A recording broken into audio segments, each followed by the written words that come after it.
आप सभी का मेरे YouTube चैनल पर स्वागत, वंदन, अभिनंदन। आज हम आप लोगों से भगवान के दूसरे अवतार श्री वाराह अवतार की चर्चा कर रहे हैं। तो चर्चा की शुरुआत करते हैं।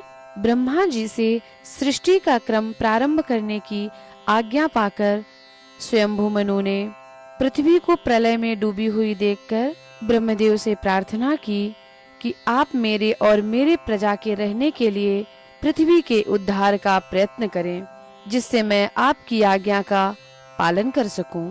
यह सुनकर ब्रह्मा जी इस विचार में पड़ गए कि पृथ्वी तो रसातल में चली गई है, इसे कैसे निकाला जाए। यह सोचते हुए ब्रह्मदेव सर्वशक्तिमान भगवान श्री हरि की शरण गए। उसी समय विचार मग्न ब्रह्मा जी की नासिका से एक अंगुल के बराबर बाराह के रूप में भगवान का प्रादुर्भाव हुआ और वह क्षण भर में पर्वताकार विशाल रूप ले लिया और फिर गर्जन करने लगे। वह शूकर रूप भगवान पहले तो बड़े वेग से आकाश में उछला।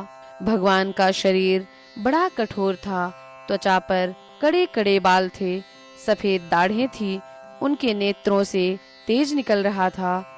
उनका शरीर भी बड़ा कठोर था, उनकी दाढ़ें भी अति कठोर लग रही थी। वज्रमय पर्वत के समान कठोर कलेवर से उन्होंने जल में प्रवेश किया। पहने खुरों से जल को चीरते हुए जल के पार पहुँचे और रसातल में समस्त जीवों की आश्रयभूता पृथ्वी देवी को उन्होंने देखा।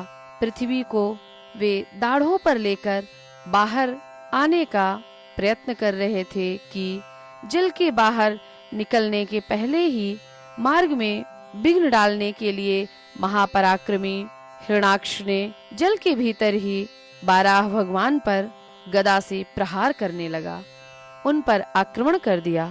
भगवान ने उसे लीला में मार डाला और फिर श्वेत दाढ़ों पर पृथ्वी को धारण करके जल से बाहर निकलते हुए तमाल वृक्ष के समान नीलवर्ण वाराह भगवान को देखकर ब्रह्मादि देवताओं ने भगवान को प्रणाम करते हुए भगवान की स्तुति करने लगे। तो पृथ्वी का उद्धार करने के लिए भगवान श्री हरि ने श्री वाराह का अवतार लिया।